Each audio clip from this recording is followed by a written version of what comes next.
Thank you very much, Mario, for sitting down with us. This is a great honor for me, sitting down across from you here on this Zoom call. First of all, let me start with asking you how you're doing. I know you're back from the 500, big weekend, everyone back in the stands. What did you think and how are you? Yeah, things are good. I'm fine personally, and we had a wonderful month of May, actually. I think a lot of good things leading up to it, and then, of course, the biggest thing is to have the fans out there, to witness the biggest spectacle in racing. Yeah, there was a lot of energy that certainly we experienced the opposite, a year ago. So all positives, and the race was just, to me, it was a very interesting race throughout. I had as much action as you could expect, of course, 500 miles, and as you could see, the reliability factor was there. All but I think two cars finished, and so again, a lot of action throughout the field. And then I think it was a very popular win. I think everybody will agree with that. Elio, with the one race deal that he had, basically, of course, it'd be more, but going in, this is the first race with the team. And again, he just made the best of it. And it was not by luck. I mean, it was by absolute ability, experience, and all of it, and burning desire. You could see that clearly. After his emotion after he won it. So, to put, be the next four-time winner, it's be a long time. I think we'll see another four-time winner, I'm afraid. Absolutely. I think I agree with you. I mean, he was battled the entire race, right? He let the race come to him. And then at the end there, where he was battling the young guys, and he came through at the end. I think it was also amazing to see you at the end of the race with him celebrating.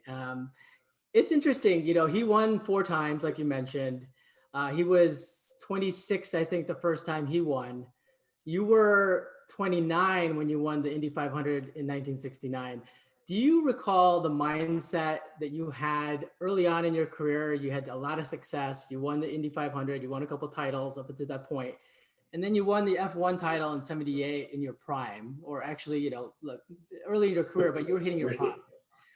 What kind of mindset change is required to be successful when you're young and as you get into your prime? Well, obviously, if you could put it down in sequence, you could write a book and sell it. You would have a formula. I don't think there is a formula. I think it's something that's very personal as far as how you view things. Where is your ambition? Where are your goals? And how much are you enjoying what you're doing? I mean, all of this plays. And going into that, the reason that I sort of felt really good for Elio is the fact that, just a year ago, he was driving some of the two-seater cars that I drive, giving some rides to keep busy.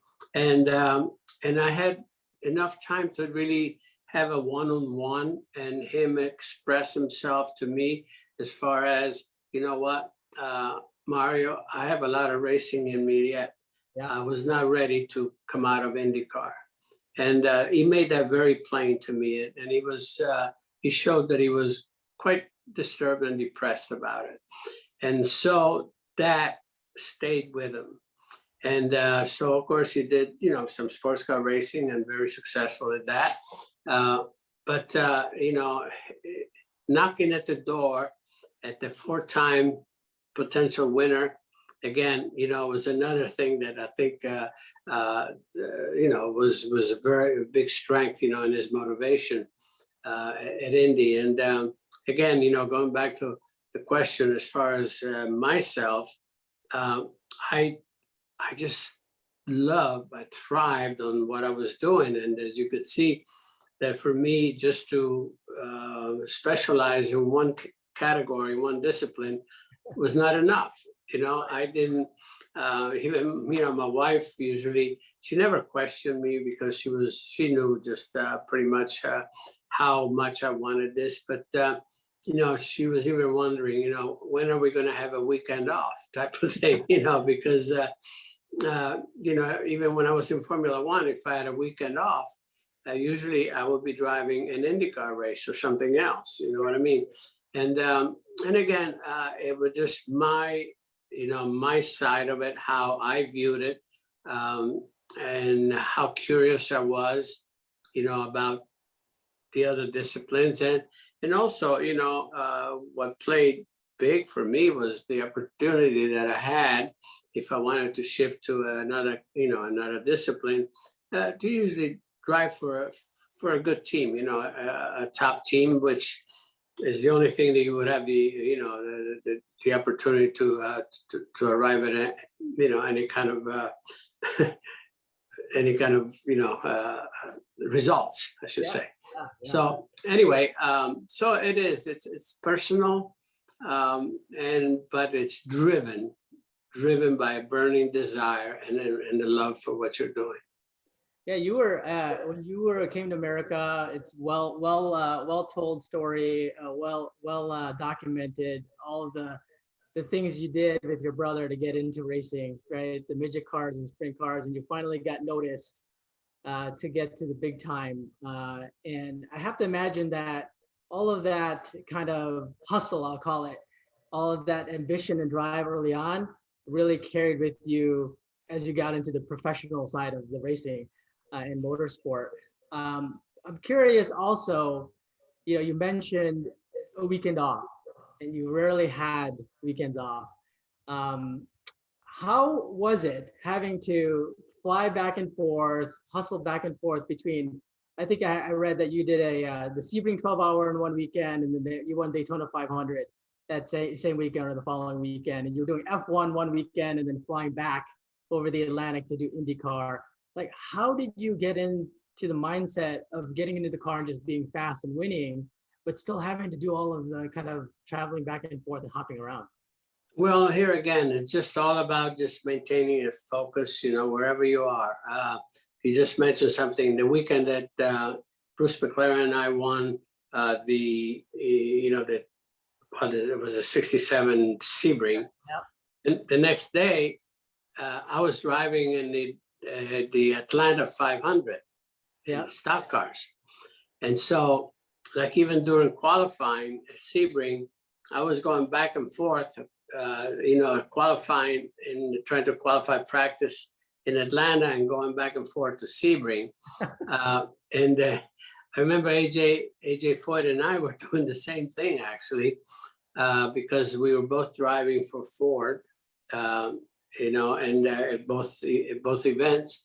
And so anyway, but you just do it. Again, you just do it. I mean, I can tell you that by the Monday, because Sebring was really, really a tough race for us, the two drivers, it was extremely hot, and some of our air intakes in the cockpit were blocked off because a lot of debris flying around, and Bruce and I just physically barely made it, quite honestly.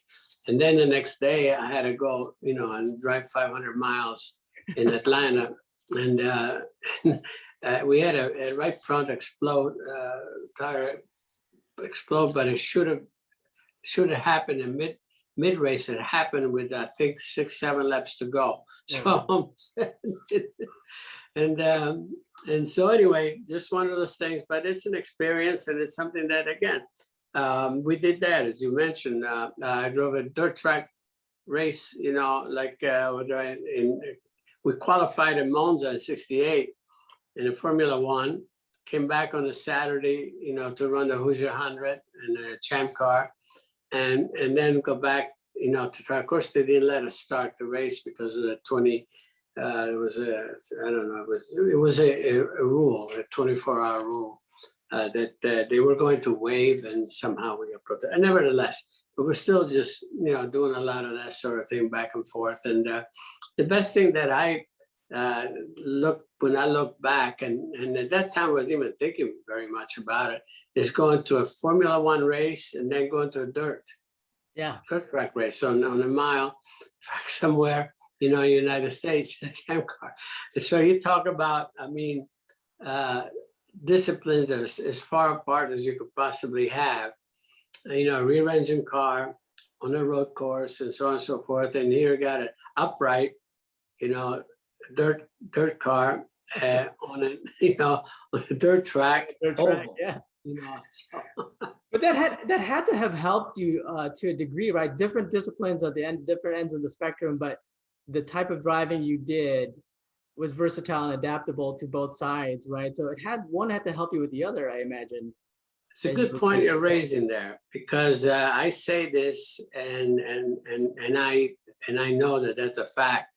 You know, as diverse as the two disciplines are, the dirt track driving, you know, just looking for grip, almost every lap, changing conditions, really, I think, helped me on the road course in the wet conditions, especially when you're always almost every other lap, you know, the grip level changes and so on. You're always searching for grip. And on the dirt and car control and on the dirt, that's exactly what you do. Yeah.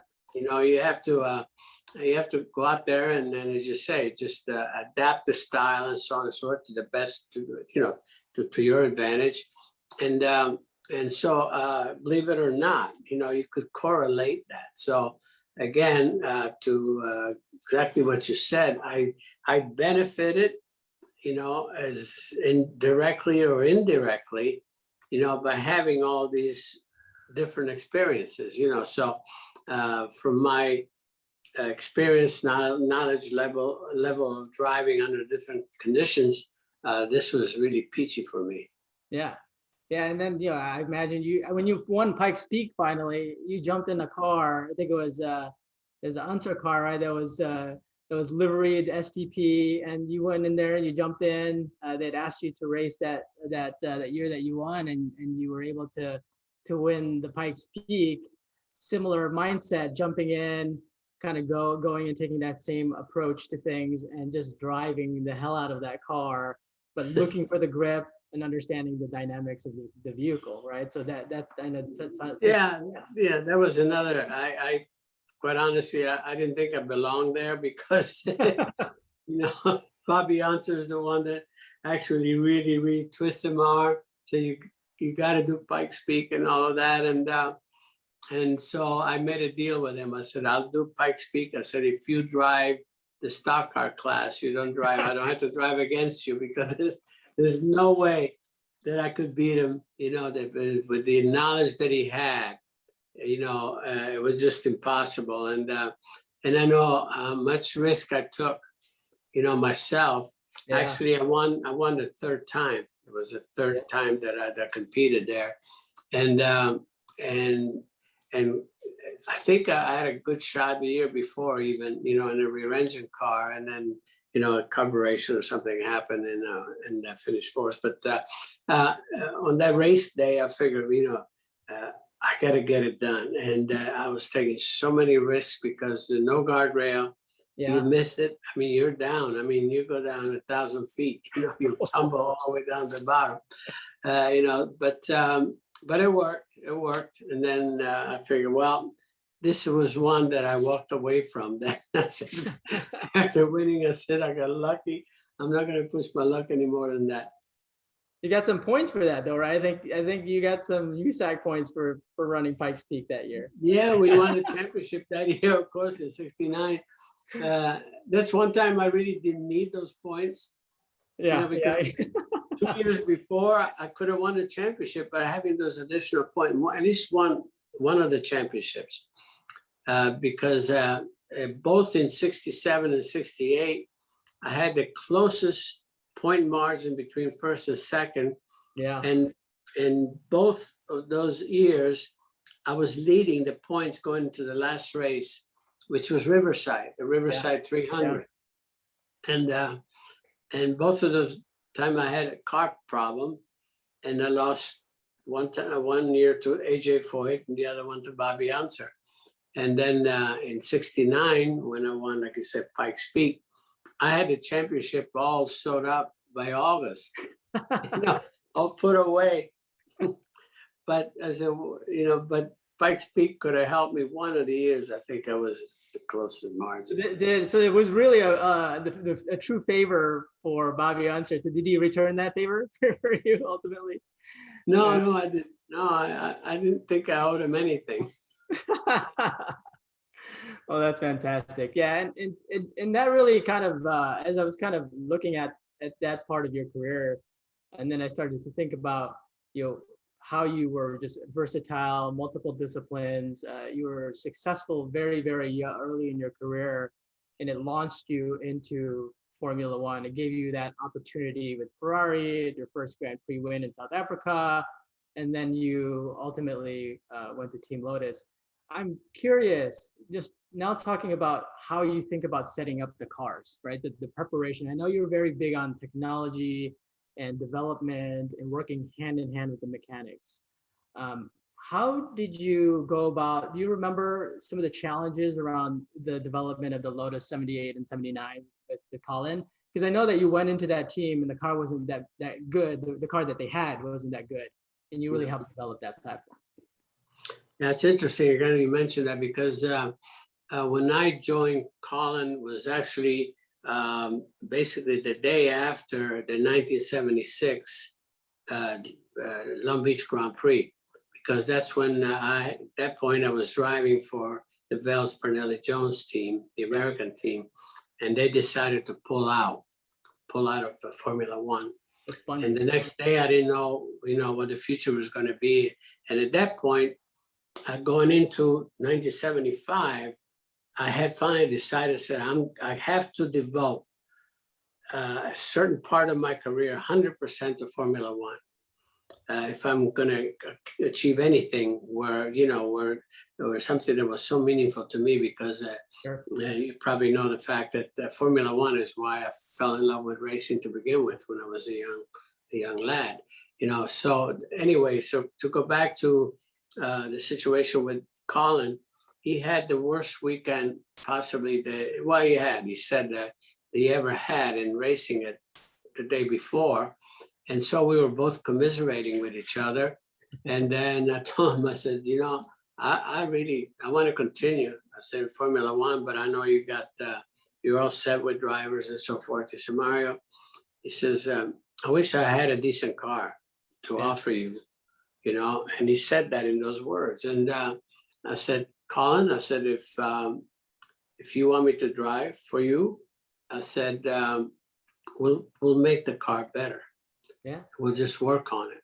And the reason that they were not so successful to that point is because Colin had a lot of distractions himself. He started a car company, he had a boat company, and took a lot of his time away. And I even said to him, I said, but you'd have to come back. You'd have to come back 100% racing.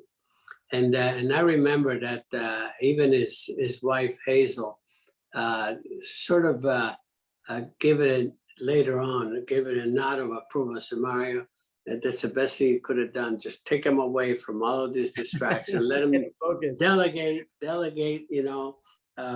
authority to somebody else to run that part of the business, and bring him back to something that he truly, truly loves. And that was magic, of course, and in so many ways, because then, his fertile mind started really working and to benefit both of us in so many ways. And the beautiful thing is that with that mindset, we made the car better and better as the season developed.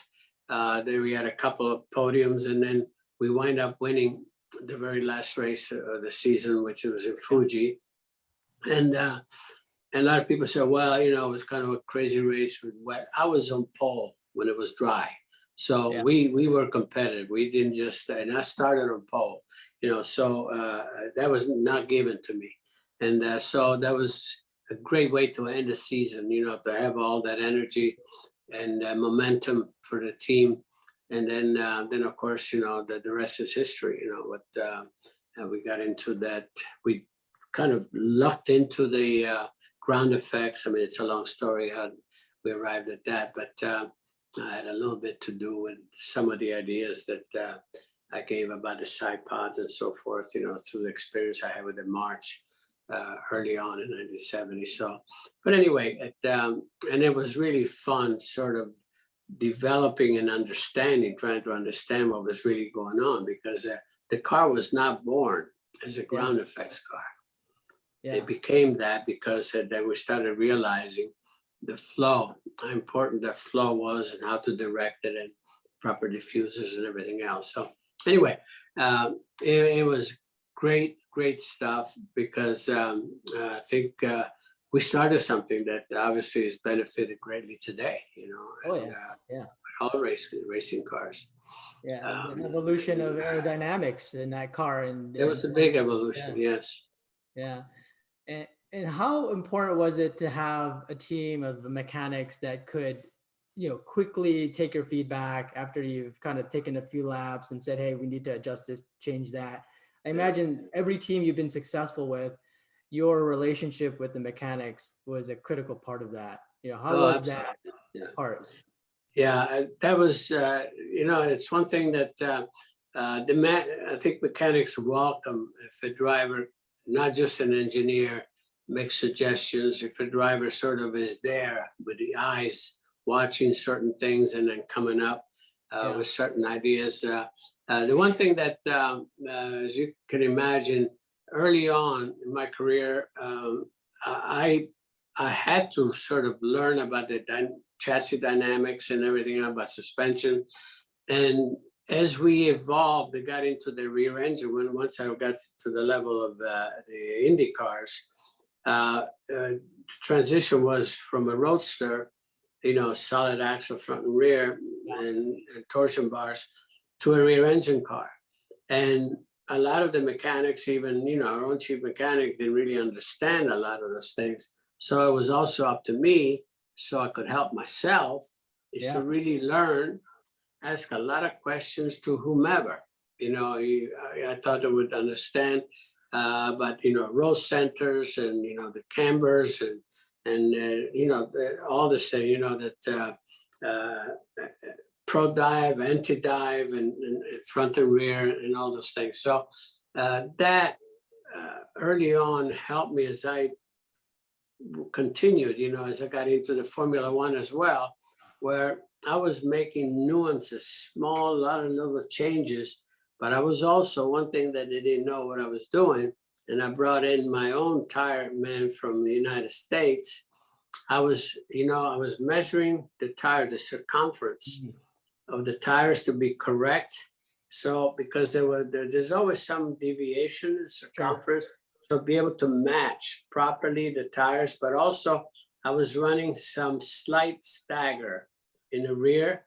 Sometimes depending on the key corners I was put a little bigger left rear by only about, maybe I would say about a 10th or 50th. Believe it or not, all that means a lot. And I was playing with a lot of the stuff that even Colin did not understand, because I wouldn't tell him, you know, what I was doing. But he said, as long as it's working, you know, touche, it's all yours. Because when I was doing that, I had to do some adjustment on the suspension to still keep the car square, so it's not cross-weighted. And so I would come in, I says, okay, on a spring platform, I says, go up a half a turn on the right rear, down a half a turn on the left rear. Why? I said, just do it. And I used to play very, very tightly with Ackerman in the front as well, which, you know, it was my thing, and I cannot explain it, but I would change the length of the radius arms on the front. Long, you know, so depending on which corner open up, when the tire, you know, when you steer, open up one side more than the other, and some of the hairpins, and a lot of small nuances really work for me. I remember just even in Monza, when I put the car on pole in '82, it was the last change I made was that Ackerman change, because it was Nelson Piquet and I were exchanging times. It was coming down to the end, and I made one adjustment, and the mechanic, Ferrari mechanic, was not used to it. Why are you doing that? I said, please do it, do it, do it. So I went out, and it was just enough. And I think, you know, I needed that adjustment, and that's what to put the car on pole. So a lot of these things, as I said, you know, really, really work for me, quite honestly. I always like to just really, once I knew I was in a sweet spot, to make the slightest change, you know, if that you feel, just to get that perfection sometimes. And you have no idea how much difference that makes.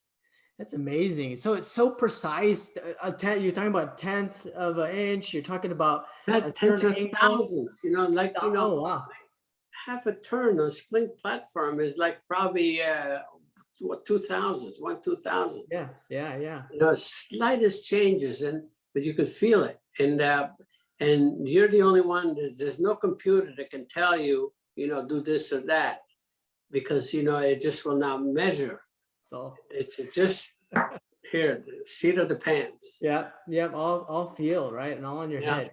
So you said you were doing that. Colin was like, okay, well, you know, do whatever you think is feeling right and perfect as long as it's working. There were no other drivers really taking that approach at the time. Is what it sounds like.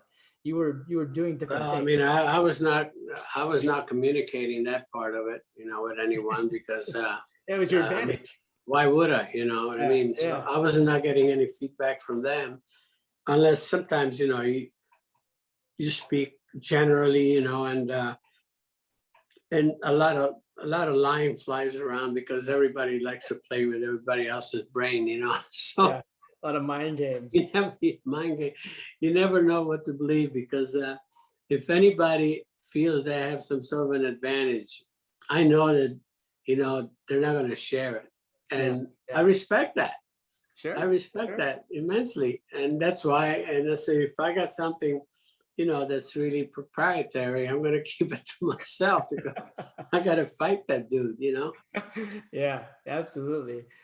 So you drove, I think I read somewhere you drove over 100 type of race cars in your 5-decade career. Can you talk about, what was that? Sorry. 176. 176, almost 200 types of race cars. And you just talked about one platform, which is the Lotus platform. And I'm guessing you do that every time you get into a car, but sometimes you talked about you didn't have time to really kind of sit down and dial a car. You just flew back and forth, hopped in the car, raced it. How were you so fast all of the time when you jumped in a car, if you didn't have the luxury of making those precise adjustments? Well, let me correct that. I was doing, you know, a lot of running back and forth, and I never denied, you know, the time that I needed to prepare for you know, for Formula One or whatever. Sure. And that's one thing that I had it clearly in my contract, that and this is something that I was negotiating my own contract, but there was always a provision in there that I was not you know, I was not permitted to drive for any other team unless there was written permission. And I never argued that, because I figured I was going to do it anyway. You know, so the point I'm making is this: if I would have said, I'll give you an example. It was a Wednesday that I was testing in Silverstone. This is '78, and we had a weekend off in Formula One. So Colin says, when at the end of the test, he says, "Are you going back to the States, or are you staying over?" I said, "Yeah, I'm going back." I said, "I'm racing this weekend." He says, "You can't do that." I said, "I know." I said, "But I will." You know, I was racing for Roger Penske. You know, I was racing in Michigan, actually. But here again, to my point, I felt as long as I'm there, when I'm needed, whenever you need me, and for a test, or, you know, for practice, I never give up a minute of practice, never give up a minute of anything, because I was doing something else. Yeah. My main, there was always, you know, you always have one main effort, you know, the bigger contract, and everything else has to fit in.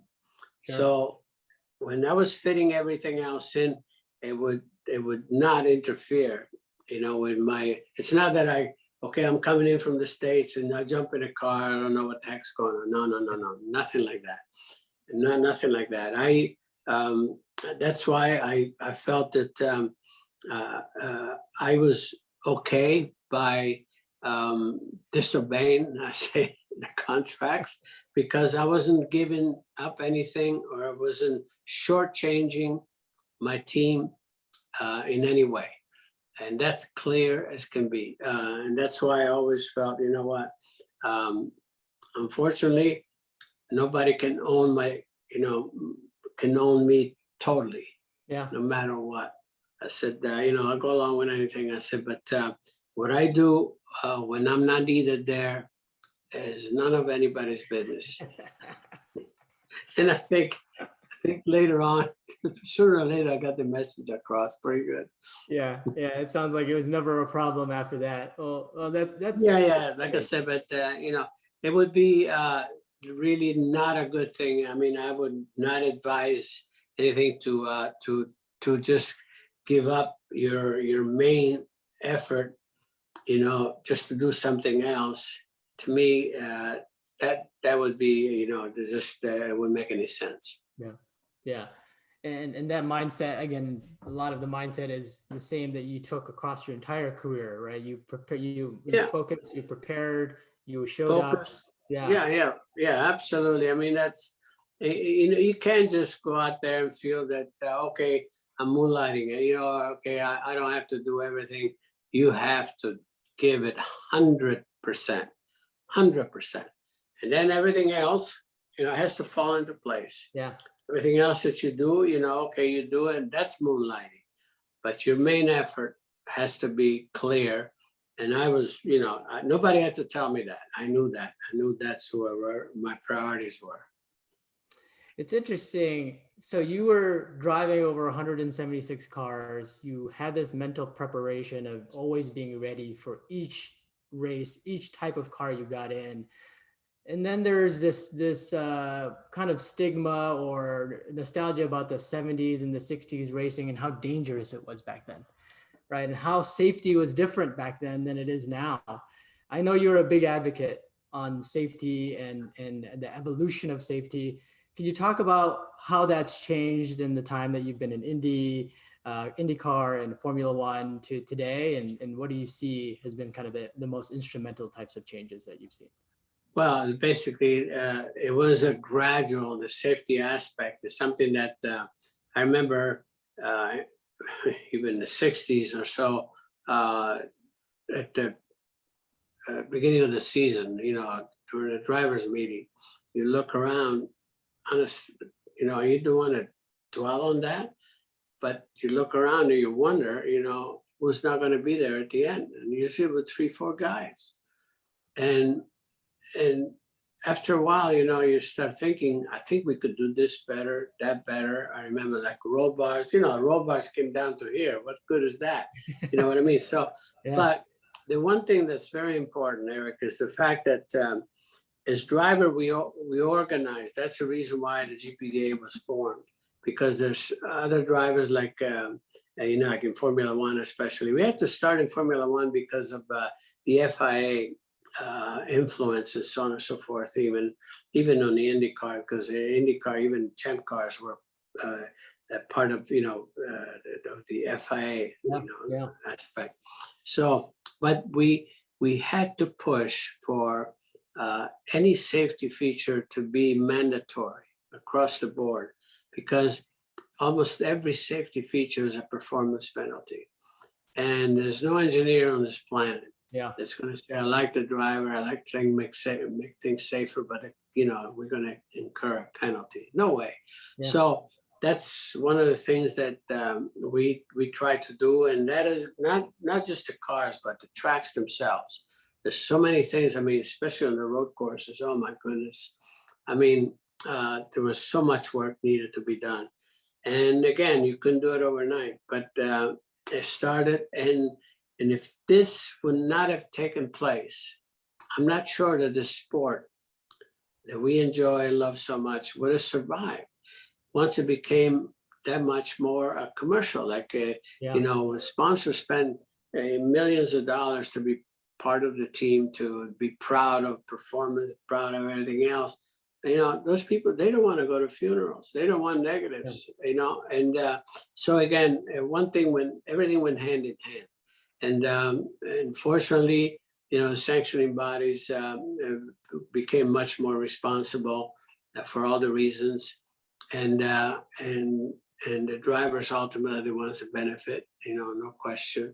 And it's a wonderful thing that, and it's still a work in progress. You never reach the ultimate, but you know, within reason, you know, I think as much as is known is always, you know, applied, and every year you learn something. You have all the cars are instrumental. If you have an incident where you have a specific injury that shouldn't have happened, they look at the construction, and then there's going to be a crash test or something like that demanded to be able to, even if it's a spec tub like a Dallara and Indy cars, they always upgrade and bring in the safety features, just like when James Hinchcliffe, you know, had the wishbone coming right through and pierce him almost, you know, I could have bled to that. All of that, a lot of those things, you know, were not thought about. But that incident brought about, okay, now that would never happen, you know. So this thing with Justin Wilson, you know, the nose coming off and flying up in the air, you know, all the noses now are tethered. So again, you don't always think about everything, but an incident, unfortunately, sometimes somebody pays for it dearly, then becomes something that is applied, and that particular situation will never happen again.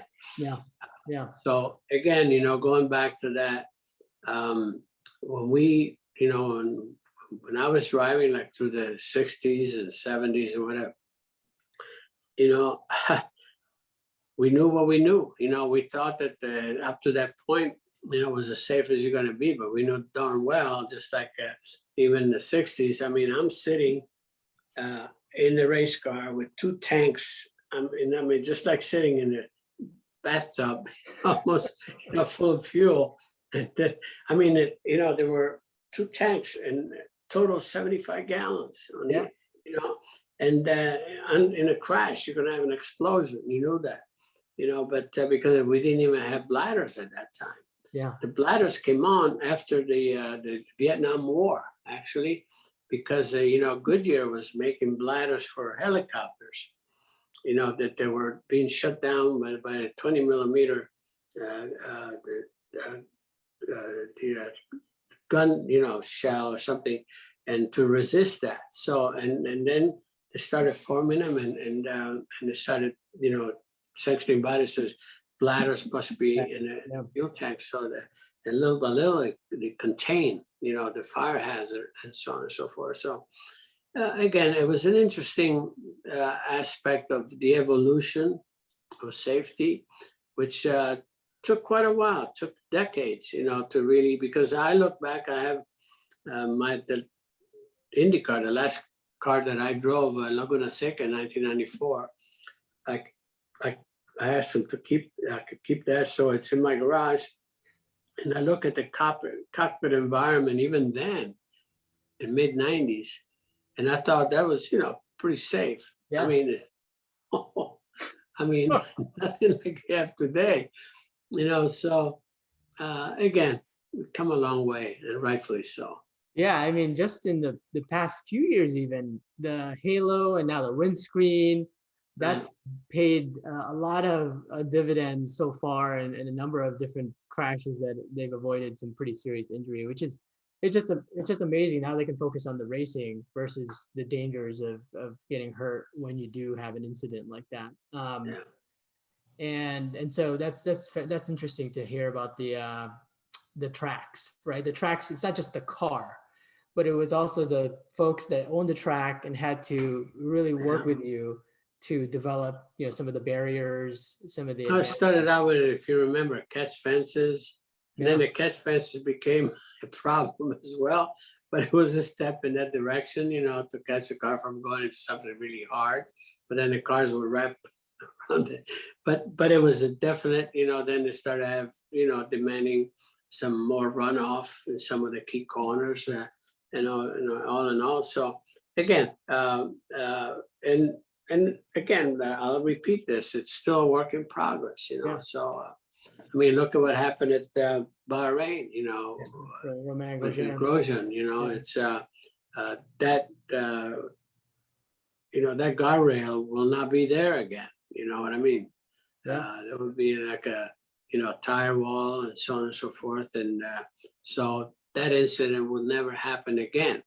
But, who would have thought, that a car would wind up there, when you're off the corner and everything else. But there it is. So, like I said, it evolves, and they're responsible.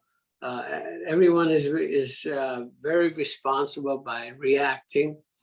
Bahrain immediately, they to fix that problem. They felt, it never happened again. So, and it happens the same way. Like I told you, even structurally, something happens to the cars, the sanctioning bodies react immediately and deal with that issue. Yeah, it's amazing how he was able to get out of that crash and within 30 seconds to a minute pull himself out of there. It's just incredible. And I love his story that he's in IndyCar now and he's doing quite well. So so kudos to Romain for that. I want to ask you about Ferrari. I want to ask you about your time at Ferrari, working with Mr. Ferrari. What was it like to meet him, and how was it like to drive for him? I know that there's a lot of allure with having a seat at Ferrari, and you did it when Enzo Ferrari was there. Can you talk a little bit about your experience with him? Oh, I absolutely. I mean, that was one of the jewel times of my life as a race driver. As you can imagine, Ferrari was everything for me as a young lad, still living in Italy, my idol Alberto Ascari, Ferrari, and all of that. And then later on, obviously, when I have had the opportunity, sports cars and so forth, the first time I met Mr. Ferrari was in '69, the 1,000 Ks in Monza. And I was driving with Chris Amon. And I was, Chris Amon was very quick. And so during practice, I was trying to be quicker than him to see if I could impress Mr. Ferrari. Because he didn't go to too many, only went to Monza as far as I know. Even then, he didn't travel outside of Italy. No, he never traveled outside of Italy. As I know, they say that he traveled to Le Mans, but anyway. So he was in Monza, and so I come in, I crunched the car a little bit. I went off during practice. And when I came back, I figured that's it. I mean, I'm going back. I guess he's going to put me on a plane back to Italy. I mean, to America. And as I drove in, I'm looking, and he didn't give a smile, but it was not that, that he was stoic and upset, and he knew that I was trying hard. And it gave me something later on, realizing how this man thought. Just like, we know, going back to Gilles Villeneuve, he probably crashed more Ferrari cars than 10 drivers combined. And yet, he never faulted him because, the guy is trying hard. That's all he appreciated that. He would never fault the driver for that, because he was a true racer. Yeah. And so that was my introduction to him. And then this is a perfect example too, that I started, there was 1,000 Ks, and I could only drive the first half of the race because I had to get back. The next day I was driving an IndyCar in Atlanta. So we had a deal. I said with Chris, I said, if I'll drive the first half of the race, you finish. And we had a tire blowout, and I had to change the body piece, so we lost some time. And I drove like qualifying every lap, by the time I handed the car back to him, we were in the lead. And so we went on, and the deal that we had earlier says, if we win, I says, call me collect, and I'll accept the charges. So anyway, and he went out, and he drove, and he was, you know, in the lead, and then the engine blew, so he didn't finish. So I never got the call. I didn't accept the charges. But that was my first experience with Mr. Ferrari. And then later on, you know, of course, I drove sports cars. You know, we won Sebring and so forth. 71. I was able to do 3 or 4 races that year as a third driver. And as you alluded earlier, I won South Africa. And then I won the Equestria Grand Prix, also the Twin 100s right after that. And what was significant for me is that all 3 of these wins, Jackie Stewart was second. So, Yeah. so well, you know, he was a yardstick for me. You know, Yeah. it had to be. Even the first, when I put the car on pole in '68, you know, with Lotus, he was second to me. So it was, you know, meaningful. You know, the best that particular day. So, and at that time, Mr. Ferrari offered me a full-time drive, and I think he was more impressed with my finish at the Nürburgring, which I had never seen before, than that even. But nevertheless, I couldn't do it. It was a wrong time for me. Whenever he offered, and whenever I was free, he was already, you know, it just never worked out. But the sweet part about it is that, let's face it, to be able to drive my last Formula One race in a Ferrari and having, you know, the success that I had in Monza, if I didn't have a turbo fail on my left bank, I would have won, you know, but I still brought it back on podium. And it was extremely satisfying. And as you said, just even before the race at Monza in '82, I was there testing Fiorano, and Mr. Ferrari was watching. You know, he had he had his favorite spots, you know, to watch the course and so forth. And then at the end of the day, they put a qualifying setup, you know, in the engine where I had, you know, more power, and I set a track record. And he came out. He had this slight smile on him, which was golden, you know, to see that he gave you that, you know, that smile of approval. If you will. Yeah. That's the only way. That was all you were gonna get, right? The smile. That was magic. That was magic. Yeah, and I dealt with him directly because obviously the language, and as you can see, if you look back after Ferrari, Castellotti, you know, were killed, and Bandini, he was not hiring Italian drivers. Yeah. And because he got a lot of flack from the Italian government at one point that he was not, you know, very happy about. So so with me, you know, obviously I'm Italian, but I have a different passport, and but I could speak the language, so he and I could converse directly, and I love that. Like I said, it was a very special part in my career that I had that relationship. Yeah, and it's beautiful, the story of coming full circle in Monza, right? For you. Yeah, I mean, let's face it. Can you imagine, Eric? That's when I saw the very first race, you know, of that caliber, at that level, at age 14. Aldo and I, my twin brother Aldo and I, had some buddies that took us over there to see that, and you know, I could say that that's when the dream, you know, the impossible dream, you know, was formed in my mind that, oh my goodness, if I could ever be a race driver, you know, in my life and so forth. And then here we go, I'm in Formula One, and I clinched a world championship right there in Monza, and 14 years later or something. It was just, it was a moment that only I could appreciate, let's face it.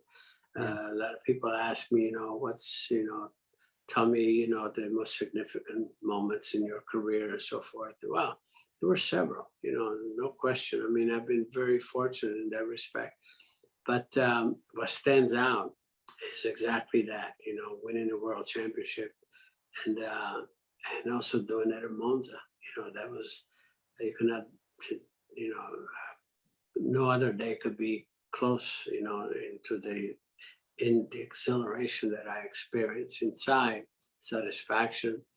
There was all one huge negative, with Ronnie's accident, that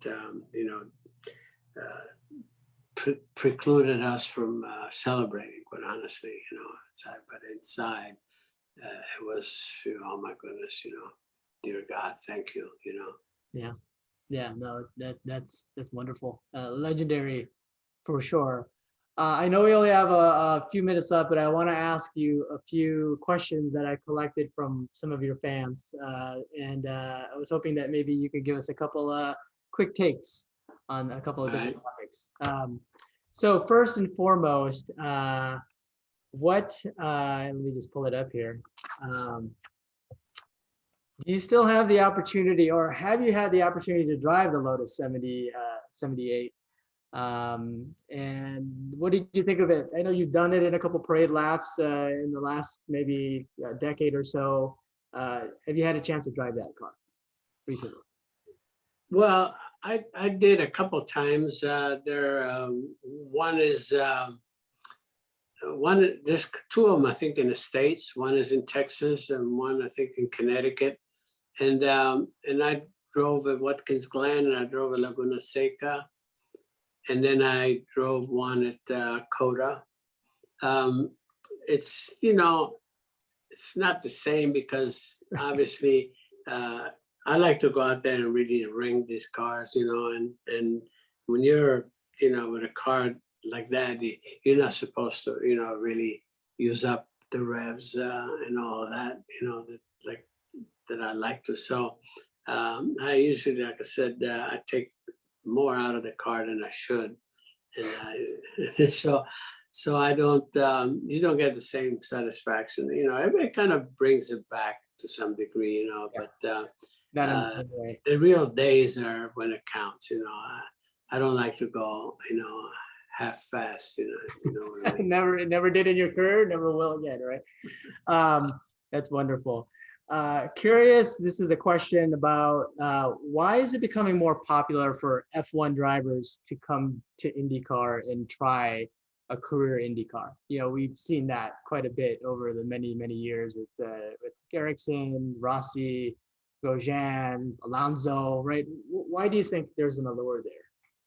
Well, because both disciplines are somewhat similar from the standpoint of single-seater, open wheel, and in Formula One, it's so hard to. Let's face it, unless you land with one of the top three teams, you have no chance. You have no chance. You're just riding. I mean, you're riding. Your guts is out there spilling out of your body, but you can only do so much, And so when you come to IndyCar, you have a chance. I mean, you saw Grosjean put the car on pole at the Indy Grand Prix, the other day, because he was driving a Mercedes, if you know what I mean. It was just like, well, like in Formula One, he was driving a top car because they're all basically, they prepare for different teams, but the basic car, is a spec car. And so all of a sudden, he feels that he's not outclassed by the equipment and the platform. So gives any driver a renewed confidence. You know what? I think, we're equipment-wise, there's not a lot that I have to make up, to be same as you type of thing. And that's the beauty about, the IndyCar series at the moment. I mean, technically, sometimes for the purists, very well, we like the technology. We all do, obviously. But from a standpoint of a career and be able to demonstrate what you're capable of, that's a perfect platform by comparison to Formula One. So, and it's inviting, when some of these drivers, for some reason, didn't have the opportunity to be with the right team, maybe coming over here, it's a great extension to their career. And you can see that, even when Fernando came over, or even at Indy, for Indy, of course, he didn't come over just to ride. He came over to try to win it, and he was serious. He put the time and the effort needed to do that. And that's one race that, because of the luxury you have with so much practice, that by the time, even if you're a rookie, by the time the race comes along, if you're with the right team, like if Fernando was with Michael's team, had all the setups, you feel that, okay, I can win this. Truthfully, I could win this. And so, again, that's why it's appealing, to some of those drivers. But if you're current Formula One, usually you're going to have a problem with Monte Carlo. But when Fernando took a sabbatical, he was still had Formula One in his head because he's back, but he was at the top of his game, and he showed that, because I think he probably could have won the race if he didn't have that engine problem. Yeah, I agree.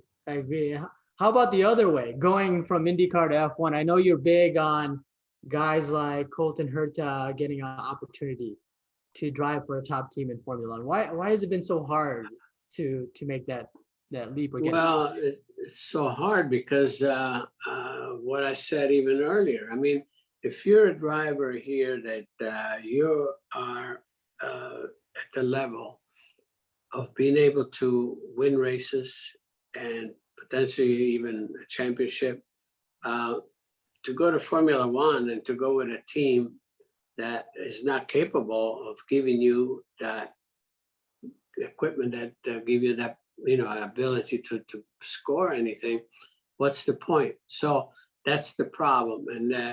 And I keep preaching, unless they somehow would introduce the fact that teams could probably occasionally enter the third car, say a top team, say in United States, Ferrari, Red Bull, or Mercedes. One of the top three teams that have the most capable at the time, and McLaren will be close to that too. But to enter the third car, to allow a promising young talent like, say, Colin Herta or Pato Award, to enter the third car, and there's always a question about the finances and so forth. Say, okay, it's got to be different sponsorship, and the third car does not gain any points or anything. So at least if you finish fourth and somebody finishes fifth behind it, they get fourth place points, something like that. So you don't disrupt their financial situation. But can you imagine what that would do, to have an American driver at the US Grand Prix driving with a top team? Yeah. I mean, think about it from a standpoint of promotion. Could you have anything better, more powerful than that? So come on, guys. Yeah, take advantage of the market. I mean, it's ripe here in the United United States. States. It makes sense to go the other way. Yeah. Because if you're going to go to Formula One, you're going to do it because you are at the top level, you're capable, and you have some record that you won races here. Yeah. At the top level in US. And so again, I keep just bringing this up, and people look at me like I have three heads, but sooner or later, it's going to come down to one head, maybe three eyes. We're all asking the question, similar to you. You've been advocating for it, but now we have two Grand Prix here in the United States. But Eric, here's the reason. I mean, times change. Okay. But this is how I got my break. when I when I was invited by Lotus, I was the third man on the team. When I won my first race, I was the third man on the team, and so on and so forth. That's how I did until 1975. Every race that I've done, I was the third man on the team. And okay, did I disrupt anything? Yeah, sometimes I did a little bit, But the point I'm making, they could have it now, so it doesn't disrupt their system, their financial system, which is, very powerful. And I agree with that. But at least give the opportunity to bring that in. And it's gotten tremendous value all the way around. I don't think anybody loses in that respect. Yeah, I'd love to see some American drivers at an American circuit in Formula One in the near future. I think that would be fabulous. Yeah, hopefully. I mean, we're gonna have two Grand Prix next year. Yeah, in the United States, Miami, early part of the season, and then Coda. Yeah. So and this is that country where probably from a business standpoint, a financial standpoint, and commercial standpoint, it probably contributes as much as any other country to Formula One. So these guys got to put their heads together and try to make something like this happen. Yeah, I agree with you 100%. Another question for you regarding competing against Michael or competing with Michael. What do you enjoy more? Well, that was really a part of my career again, that I value so much when I look back, that, do you know that looking back, Michael and I were on podium 15 times in an IndyCar race. Really? I didn't know that. Yeah. 50, we started, it was 5, 10, 50. We started first and second in an IndyCar race 10 times on the front row. And we were first and second 5 times. So it was 5, 10, 15.